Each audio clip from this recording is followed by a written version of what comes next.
شام میں الاسد خاندان کے اقتدار کا آغاز کب اور کیسے ہوا؟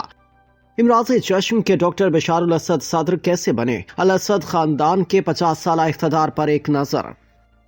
5 دہائیوں سے زائد عرصے تک شام پر حکومت کرنے والے الاسد خاندان کے اقتدار کا شام میں باغیوں نے سورج غروب کر دیا۔ 8 دسمبر کو دارالحکومت مختلف شہروں کے بعد دمشق پر بھی قبضہ کر لیا، جبکہ بشار الاسد ملک سے فرار ہو گئے۔ صدر بشار الاسد کے ملک سے فرار ہونے کے بعد باغی گروپ تحریر الشام ملیشیا کے سربراہ ابو محمد الجولانی نے اپنے بیان میں کہا کہ پرامن انتقال اقتدار تک سابق وزیر اعظم محمد غازی الجلالی تمام ریاستی اداروں کو چلائیں گے۔ کیا آپ جانتے ہیں کہ الاسد خاندان نے کس طرح شام میں اقتدار کا آغاز کیا اور کس طرح وہ زوال کا شکار ہوا؟ حافظ الاسد شامی حکومت میں وزیر دفاع تھے اور انہوں نے ایک تحریک کی قیادت کرتے ہوئے 16 نومبر 1970 کو فوجی بغاوت کی۔ وہ 1971 میں بعث پارٹی کے امیدوار کے طور پر شام کے صدر منتخب ہوئے، کیونکہ ان کے مقابلے پر کوئی امیدوار ہی کھڑا نہیں ہوا۔ اسرائیل سے جنگ۔ شام اور مصر نے 1971 میں اسرائیل پر اچانک حملہ کیا تھا تاکہ 1967 کی 6 روزہ جنگ میں اسرائیلی قبضے میں جانے والی زمین کو دوبارہ حاصل کیا جا سکے، مگر اس جنگ میں دونوں ممالک کو شکست ہوئی اور شام گولان کی پہاڑیاں اسرائیل کو دینے پر مجبور ہو گیا۔ ہما میں قتل عام۔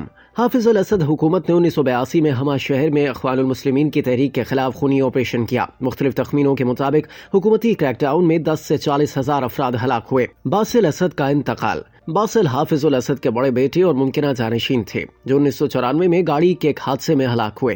اس واقعے کے بعد حافظ الاسد نے اپنے چھوٹے بیٹے بشار الاسد کو قیادت کے لیے تیار کرنا شروع کیا۔ حالانکہ اس وقت بشار الاسد ماہر امراض چشم کے طور پر تربیت حاصل کر رہے تھے۔ حافظ الاسد کا انتقال اور بشار الاسد کے اقتدار کا آغاز۔ لگ بھگ 30 سال تک اقتدار میں رہنے کے بعد حافظ الاسد کا انتقال 10 جون 2000 کو ہوا۔ اس وقت بشار الاسد کی عمر 34 سال تھی اور انہیں صدر بنانے کے لیے آئین میں تبدیلیاں کر کے صدر کے لیے کم از کم عمر کی حد کو کم کیا گیا، جس کے بعد وہ صدر منتخب ہوئے کیونکہ ان کے مقابلے پر کوئی امیدوار کھڑا نہیں ہوا۔ بشار الاسد کے اقتدار کا ابتدائی عرصہ ستمبر 2000 میں 100 دانشوروں نے مارشل لا اٹھانے اور زیادہ سیاسی آزادی دینے کا مطالبہ کیا، جسے بہار دمشق کے نام سے جانا جاتا ہے۔ بشار الاسد نے ابتدا میں محدود اصلاحات متعارف کرائیں، جس سے معیشت پر حکومتی کنٹرول کو کم کیا، جبکہ کچھ سیاسی پابندیوں کو نرم کر دیا، مگر ان اصلاحات کی زندگی مختصر المدت رہی اور حکومت نے ایک بار پھر آمرانہ روش اپناتے ہوئے مخالفین کے خلاف کریک ڈاؤن شروع کر دیا۔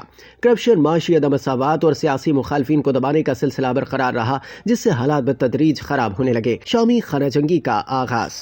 سال 2011 میں عرب بہار سے متاثر ہو کر شام بھر میں مظاہرین نے سیاسی آزادی اور کرپشن کے خاتمے کا مطالبہ کیا، جس کے جواب میں بشار الاسد کی حکومت نے پرتشدد کریک ڈاؤن کیا، جس پر خانہ جنگی کا آغاز ہو گیا۔ یہ تنازع شدت پکڑتا گیا کیونکہ متعدد مخالف گروپس ابھرے، جبکہ غیر ملکی طاقتیں جیسے امریکہ، روس اور دیگر اس میں ملوث ہو گئیں۔ اس خانہ جنگی کے نتیجے میں 3,88,000 سے زائد اموات ہوئیں، جبکہ 1,20,00,000 کے قریب افراد بے گھر ہو گئے۔